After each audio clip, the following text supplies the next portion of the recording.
Vamos a orar. Señor, gracias por esta mañana. Tú haces todos los días, Señor, y sin lugar a dudas estamos aquí hoy con un propósito, Padre. Ese propósito es alabarte, que ya lo hemos hecho, Señor, y ahora queremos abrir nuestros corazones para escuchar tu palabra. Sabes que soy indigno de estar aquí, Señor, pero no solo quisiste salvarnos, sino que, Señor, nos llamaste a servirte. Te pido en el nombre de Jesús que abras nuestros corazones y podamos extraer las verdades que dijiste a través de tu siervo Pablo para nuestras vidas hoy, Señor. En el nombre de Jesús. Amén. ¿Se me oye o no se me oye? Perdón, sí, perdón. Y esto, en la casa del herrero, la cuchara es de palo, ¿eh? Bueno, voy a pedir a los niños que vayan con sus monitores, exploradores, valientes y detectives.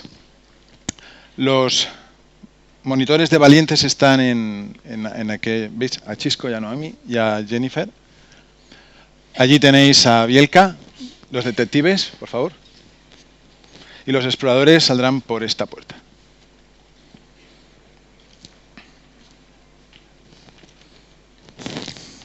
Hemos empezado bien.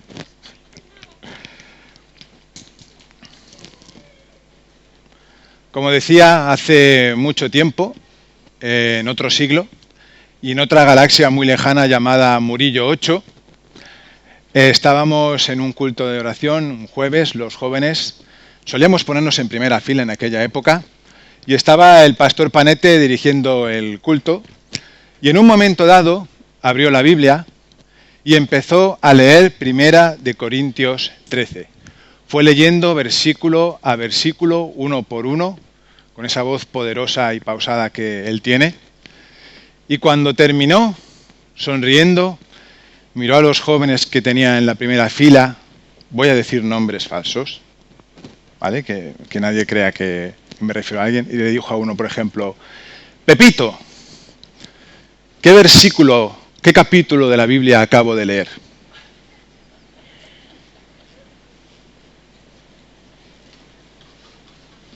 Pepito se quedó. Venga, es un versículo que es un capítulo que tienes que saber de memoria. No se lo sabía. Antoñito se quedó también así como, no estoy seguro. Y en aquella época, en la alabanza, los menús de alabanza tenían unas sillas, ¿os acordáis? En las escaleras, estaban ahí detrás, y uno de los de alabanza le estaba diciendo al tercero o cuarto ya, Corintios. Y el otro estaba así mirando, y dice Panete, no mires aquí, no te lo sabes. La verdad es que ninguno nos lo supimos. Y se quedó un poco triste y dijo, esto eran niños que eran de la escuela dominical. Este capítulo es un capítulo clásico dentro de lo que es el Nuevo Testamento, ¿no? Todos lo hemos leído alguna vez y muchos no lo sabemos de memoria. También es clásico de catecúmenos, junto con Juan 3:16, Lucas 19:10, Apocalipsis 3:20. Es un capítulo muy conocido. También es el que leemos en las bodas, cuando eso realmente es un error, porque la palabra amor en este capítulo es ágape, y el amor entre pareja en griego es eros. No tiene nada que ver. En las últimas semanas hemos visto cómo los corintios eran una iglesia rica en dones, rica en cosas del espíritu, pero realmente era una iglesia rasgada, era una iglesia con problemas, era una iglesia llena de divisiones. La verdad es que Pablo tuvo que tratar temas realmente escabrosos, temas que incluso a día de hoy en una sociedad liberal y posmoderna nos incomodan. Se llevaban a juicios unos a otros. Uno estaba liado con la mujer de su padre. Cosas realmente... Sin embargo, Pablo llega a este momento álgido en su carta, un momento cumbre. Para algunos el panorama era desolador. Cuando uno empieza a leerla, yo la primera vez que leí Corintios dije, madre mía, era neófito, era recién convertido. Madre mía, vaya regalitos. Y llega Pablo a este momento, y Pablo con un corazón de pastor, con un corazón de padre, porque un padre ama a sus hijos, porque un padre no pierde la esperanza en sus hijos, les dice, os voy a mostrar un camino más excelente. Os voy a enseñar un camino mejor. Os voy a traer bálsamo, medicina. Os voy a traer una nueva opción. ¿Cómo? Porque hay un camino mejor. Y lo hace empezando por 3 condicionales. Esto no eran palabras al azar. Pablo sabía, como he dicho, a quién hablaba. Sabía a quién se dirigía. Y lo primero que les dice es, si yo hablase lenguas humanas y angélicas y no tengo amor, vengo a ser como metal que resuena o címbalo que retiñe. Para los corintios, el hablar en lenguas era lo máximo, era lo mejor.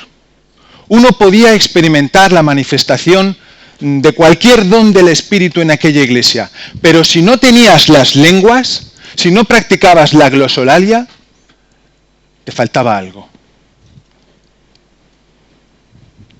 ¿Y por qué Pablo les dice esto? Por 2 motivos. Primero, porque se implica.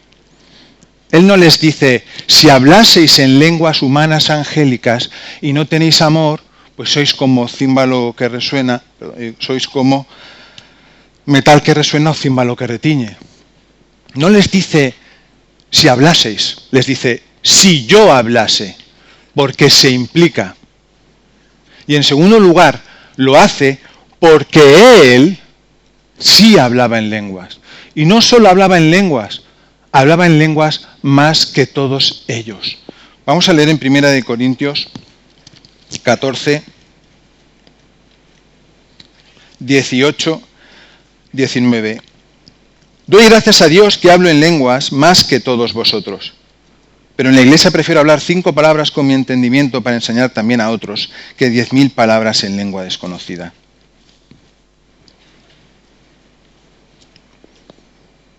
Habéis hecho que un don que tenía que uniros, que un don que tenía que llevaros a hablar con Dios, que tenía que llevaros a anunciar sus maravillas en diferentes lenguas, en diferentes idiomas, habéis hecho de esto un motivo de división. Esto se les había ido de las manos, ya no era un tema de liturgia, era un tema de soberbia.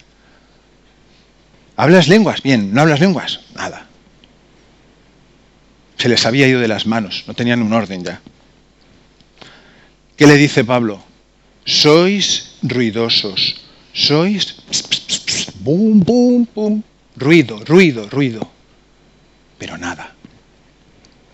Y Pablo, como he dicho, sabía a quién les hablaba, y en Corintio tenían lugar los cultos paganos, y estos instrumentos se usaban en los cultos paganos e idolátricos. Les estaría diciendo, sois como unos idólatras. Habéis hecho de un don algo más importante que el dador del don o que vuestros propios hermanos. Segundo condicional.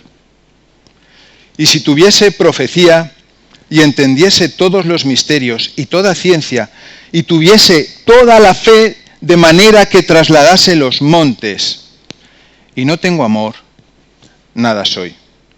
¿Qué era la profecía? El don de profecía era la capacidad especial que Dios daba a ciertos miembros del cuerpo de Cristo para dar un mensaje de su parte en un momento concreto. ¿Qué era la ciencia? Era el don especial que Dios da a ciertos miembros del cuerpo de Cristo para tener un conocimiento especial que solo Él puede darte para un tema concreto. ¿Y qué era la fe? Era la capacidad especial de manifestar una fe superior en una circunstancia que la requiere para superarla. Todo esto realmente era sorprendente y hasta podríamos decir mágico. Yo os pregunto sinceramente, ¿a quiénes os gustaría experimentar la manifestación personal en su vida del don de profecía? ¿A quién le gustaría? Levanta mano. ¿No? ¿Tampoco? Uf. Qué poco atrevidos somos. ¿A cuántos nos gustaría experimentar en nuestra vida el don de ciencia? ¿A cuántos nos gustaría experimentar el don de fe? Todo esto era lícito y era bueno. Pero Pablo les dice, si tuvierais, atención, no un poco de profecía, un poco de ciencia, un poco de fe. No, no, no. Toda la profecía, toda la ciencia y toda la fe. Yo me conformaría con experimentar esto una vez en mi vida. Imaginaos si lo tuviéramos todo lo que sería. Y sin embargo, si no tienes amor, eres nada. Una vez alguien me dijo, bueno, Dios no le daría estos dones a alguien que no tenga amor. ¿Cómo que no? Vamos a leer en 1 Corintios 1:7.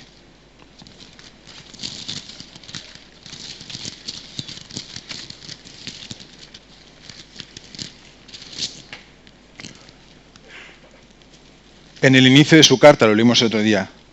De tal manera que nada os falta en ningún don.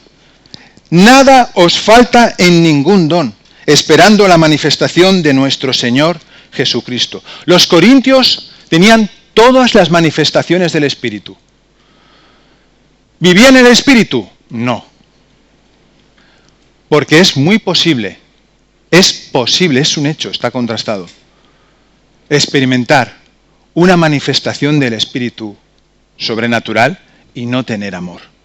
Y esto era algo que Pablo les podía reprochar. En el capítulo 9 de Lucas, Jesús pasa por una aldea de samaritanos y quiere parar allí, y los samaritanos le dicen que no, que se largue, que se vaya, y lo echan, literalmente. Y Jacobo y Juan se acercan a Jesús. Esto alguno debe saber, ¿no?, lo que le dicen a Jesús. Señor, ¿quieres que hagamos caer fuego del cielo y los consuma como cuando Elías hizo caer fuego del cielo? Lo tenían claro. Jacobo y Juan lo tenían claro, ¿verdad? ¿Y qué les dice Jesús? No sabéis de qué espíritu sois. Pero les dijo, no podéis hacer eso, no tenéis esta fe. Les dijo que no podían, técnicamente les dijo, no tenéis esa capacidad. No les dijo que no podían hacerlo, les dijo, os estáis pasando. Porque no es lo mismo caminar en el Espíritu que vivir las manifestaciones del Espíritu. Porque experimentar las manifestaciones del Espíritu tiene que ver con las obras de Cristo. Pero caminar en el Espíritu tiene que ver con reflejar el carácter de Cristo. Y ellos habían dejado a un lado vivir el carácter de Cristo por hacer las cosas que había hecho Jesús y sus discípulos. Tercer condicional. Y si repartiese todos mis bienes para dar de comer a los pobres, y entregase mi cuerpo para ser quemado, y no tengo amor, de nada me sirve. Bueno, hay que decir que este condicional, esta tercera frase de Pablo, tiene cierta controversia. Porque si leemos diferentes libros, comentaristas te dirán que es una clara referencia al martirio. Pero lo cierto es que hasta 10 años después no tuvieron lugar las persecuciones de Nerón, entre las cuales una de las torturas, uno de los castigos que se les hacía a los cristianos era colgarlos y pegarles fuego, convertirlos en antorchas humanas. Esto vino bastante después. Aquí Pablo posiblemente estaba hablando de la capacidad del sacrificio, de ser capaz de dar todo lo que tienes, quedarte sin nada, convertirte en un hombre pobre, un mendigo, para ayudar a los demás, que es algo positivo. Jesús habló de ello en Mateo 25, diciendo que cada vez que llevábamos a una persona necesitada se lo hacíamos a él. Y entregando nuestro cuerpo, posiblemente también sea una referencia pues, a sacrificios humanos que tenían lugar en religiones paganas. Pablo está diciendo, si fuerais capaces de llegar al sacrificio absoluto, de desprenderos de todo, incluso sacrificaros vosotros mismos, y no tenéis amor, esto no sirve de nada, esto es fútil.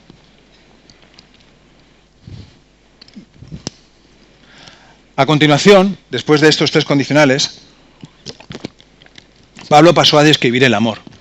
Y lo hizo a través de 2 afirmaciones positivas. Luego habla de 8 cosas que el amor no hace. No vamos a detenernos en todas por amor al tiempo, pero vamos a pasar sobre las más importantes. Y dice Pablo en el versículo 4, el amor es sufrido, el amor es benigno. Alguno podría pensar que el amor es sufrido, es como una especie de estado mental, ¿no? Estar ahí sufriendo. Pero la palabra griega, que tiene que ver con sufrido y benigno, deja muy claro que está relacionado con las personas. El amor ágape tiene que ver con las personas. La palabra que se utiliza aquí implica la cualidad que describe a una persona que incluso siendo ofendido y pudiendo llevar a cabo una venganza o cobrarse lo que le han hecho, decide no hacerlo. En Romanos 2:4, vamos a leerlo juntos.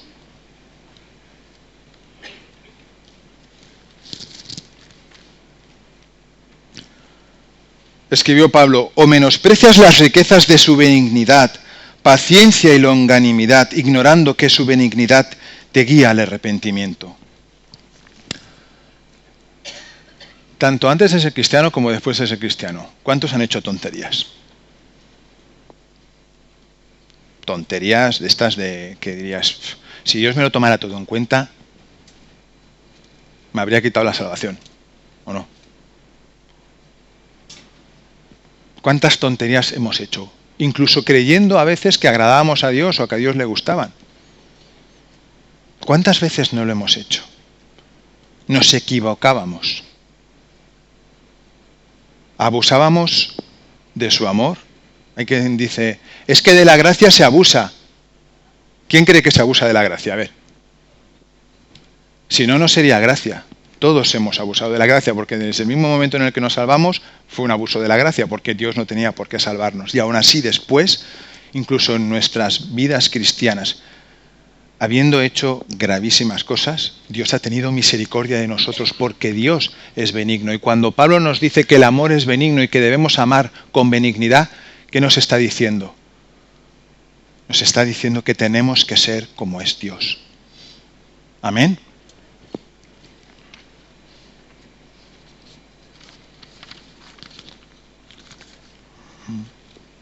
El amor no es jactancioso. Otra posible traducción sería, el amor no es fanfarrón.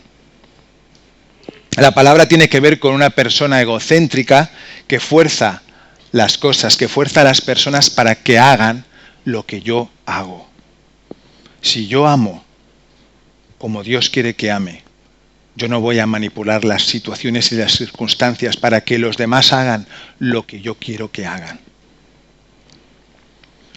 El amor no hace nada indebido. No hace nada indecoroso. Esto era un toque de atención a sus malas costumbres, las de no esperarse para tomar la Santa Cena, las de denunciarse públicamente unos a otros, las de ir a juicio unos a otros. El amor no hace nada indebido, no hace nada indecoroso. Por favor, vosotros sois hermanos, arreglad los problemas entre vosotros.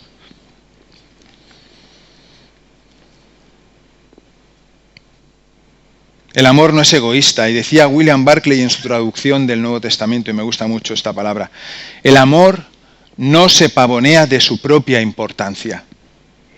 El amor no se irrita, no guarda rencor. Literalmente lo que dice es, el amor no registra lo malo, el amor no almacena el recuerdo de ofensas recibidas. Eso no lo hacemos nosotros, ¿verdad? ¿Verdad que no?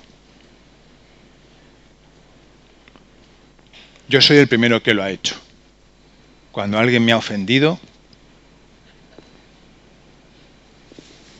como dicen en inglés, you are in my book, ¿verdad? Dice así, estás en mi lista, estás en mi libro. Ya me lo cobraré, ya llegará el momento. Y hay una cosa que es una verdad absoluta de la Biblia, y lo dice Santiago. Todos ofendemos, sí o sí.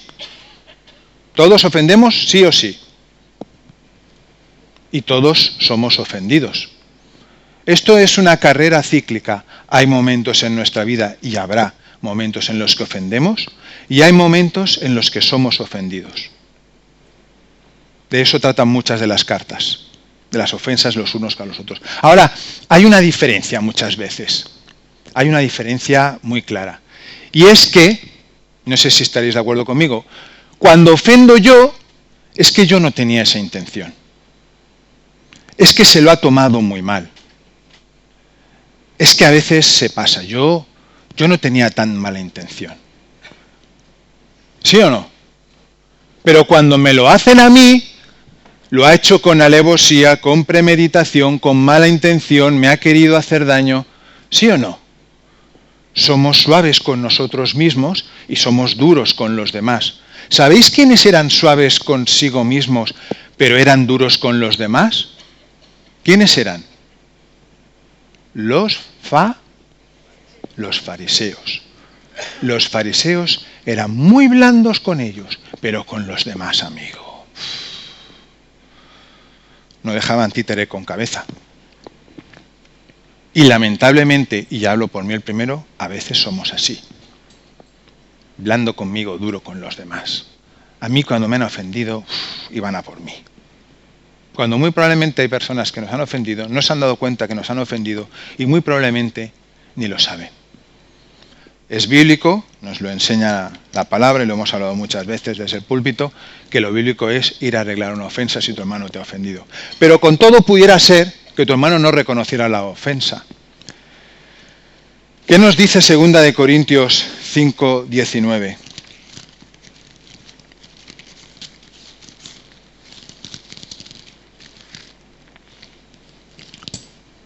Dios estaba reconciliando consigo al mundo, no tomándoles en cuenta a los hombres sus pecados, y nos encargó a nosotros la palabra de reconciliación.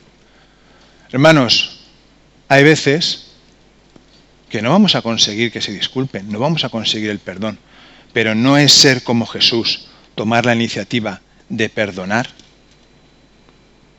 ¿Cuántos pueden decir amén? Es un amén muy flojo, ¿eh? Me da que no estamos convencidos de ello.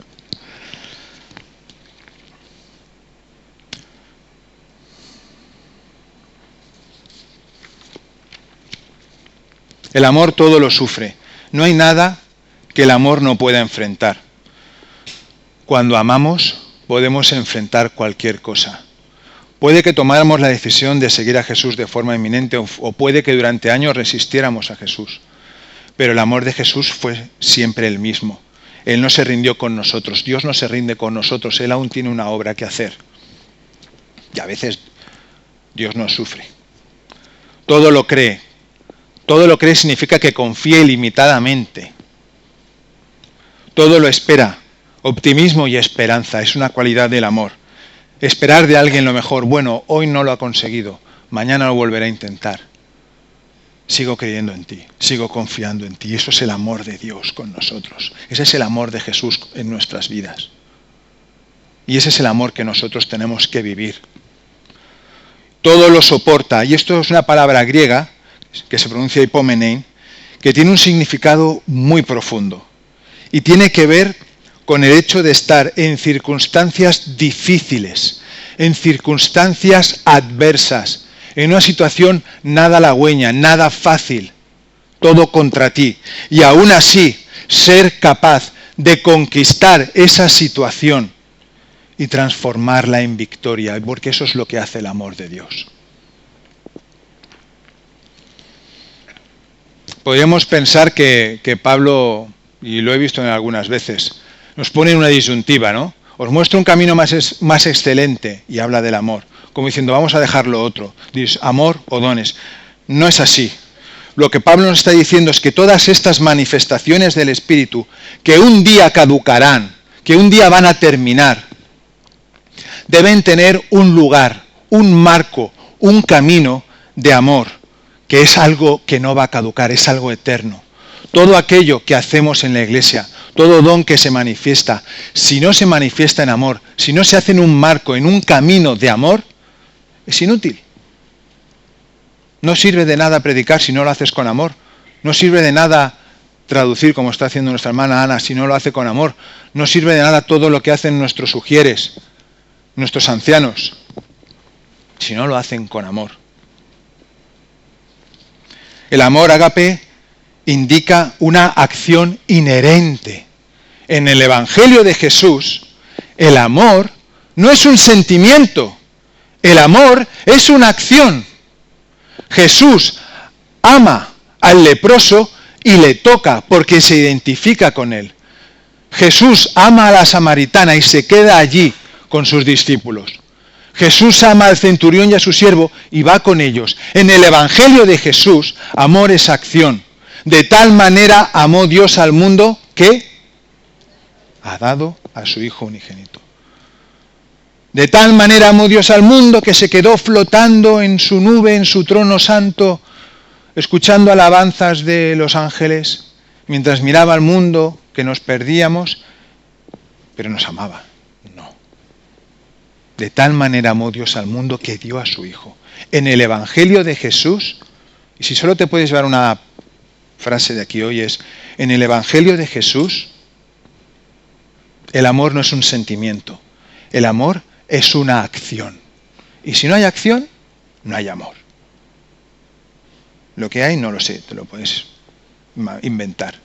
Pero en el Evangelio de Jesús, el amor es acción.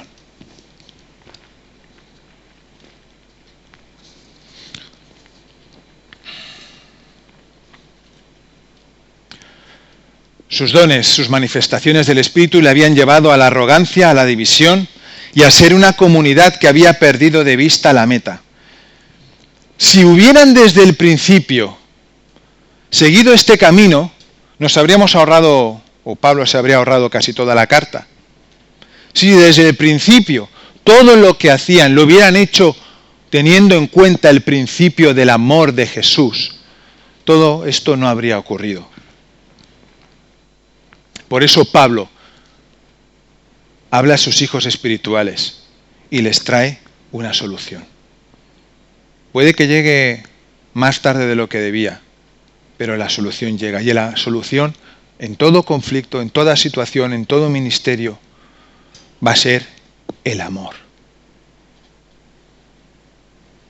¿Cuántos pueden decir amén? Solo amando y sirviendo en amor puedo ser como Jesús.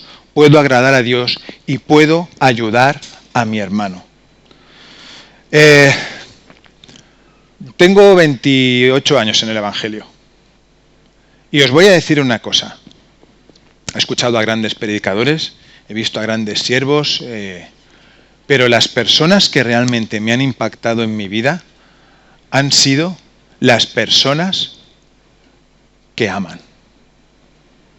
Las personas que han hecho una diferencia en mi vida realmente han sido personas que mostraron amor, independientemente de cómo yo estaba, mejor o peor.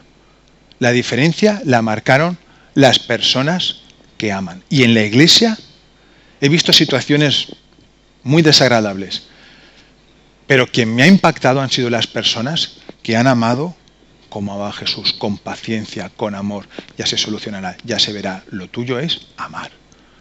La solución es el amor. Recuerdo cuando empecé a dirigir el ministerio infantil, estaba agobiado porque todo el equipo realizábamos unos programas, unas lecciones, y para mí lo más importante era que ese programa se llevara a cabo. Si teníamos que dar la vida de Jesús, que no nos dejáramos ninguna lección. Vida de Jesús, vida de Jesús. Si teníamos que hacer una panorámica del Nuevo Testamento, que no nos dejemos a Esther, que no nos dejemos aquí a Abraham, es muy largo, bueno.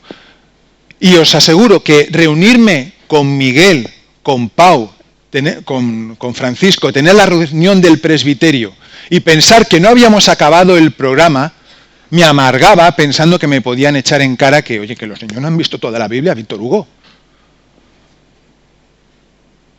Estaba realmente estresado. Pero luego me di cuenta de una cosa. Llegaban los domingos, veía a los niños llegar con una sonrisa de oreja a oreja, contentos, felices de venir. Les veía abrazar a Joana, a Andrés, a Eliezer, a Andrea, y me daba cuenta de algo que se me había escapado. Y es que los niños se sentían amados, se sentían queridos, se sentían aceptados. Y habíamos conseguido, por la gracia del Señor, crear un clima de amor donde ellos se sentían seguros y felices. Y eso me hizo cambiar la perspectiva. Puede que no demos todo el programa, Víctor, pero míralos. ¿Era una buena meta o no? Conseguir que nuestros hijos se sientan amados. Eso era vivir el Evangelio. Y cuando en la iglesia se vive un clima de amor, la gente viene. La gente quiere estar. No entiendo mucho esto de la Trinidad, no entiendo mucho esto de los dones, puede que no entienda mucho dónde estuvo Jesús los 3 días que estuvo muerto, pero mira, me gusta estar ahí. No entiendo a veces por qué levantan las manos, por qué oran así o así, pero cuando hay amor, ¿conseguimos la meta o no, hermanos? Cuando amamos dejamos huella. Hemos hecho esta serie de Corintios y hemos hablado de... cada capítulo de Corintios nos daría para lo hablábamos en el equipo de predicadores. Cada capítulo daría para una serie entera y tuvimos que seleccionar. La primera semana nos decía Javi que tenemos una responsabilidad personal de guardar a nuestros hermanos, de cuidar de ellos, de protegernos de conversaciones que no corresponden. Josué, una frase que dijo que era de Monse, me fascinó, es: Jesús nos da el poder de sanar heridas y de lavar los pies. Óscar hablaba de lo que hacemos con nuestro cuerpo es importante. Dios se preocupa de nuestra ética sexual. Nelson nos hablaba de que cuando realmente ministramos con dones es porque estamos preocupados por las personas. ¿Era así, Samara, lo que dijo? ¿Sí? Nos preocupan las personas cuando realmente seguimos a Dios. Y lo que quiero decirte hoy es que amar, ágape, es ser como Jesús. Y ese amor no es un sentimiento, ese amor es una acción. El otro día me hablaba con Francisco Javier, Javi 10, pero yo le llamo Francisco Javier, y me dijo algo que apunté y lo quiero leer aquí. Dice: el amor es el aceite que engrasa el motor del cuerpo. Un motor sin aceite se desgasta, se roza y se destruye. Lo mismo es una iglesia sin amor. Amén. El amor es el aceite que engrasa el motor del cuerpo. La realidad de ser comunidad de Jesús solo es posible por medio del amor. Primero, por el amor que Él nos dio y tuvo para salvarnos, por la paciencia que ha tenido a lo largo de nuestra vida cristiana aún hoy. Y luego por el mandamiento que nos dio: amaros los unos a los otros, ¿cómo? Como yo os he amado. Te invito a hacer una reflexión interior, para adentro y para afuera. Todos tenemos fases en nuestra vida cristiana. Hay veces que tenemos desidia, que igual las ofensas priman más que las ganas de compartir, de estar con otros. Pero te invito a hacer una reflexión, a que puedas perdonar a tu hermano en aquello que te ha ofendido, en que puedas hablar con él, a que puedas realmente ver qué es lo que te impide vivir ese amor ágape. Y si no te lo impide nada, pues te invito a que lo manifiestes aún con más ganas. Porque en el Evangelio de Jesús el amor es una acción. Que Dios os bendiga.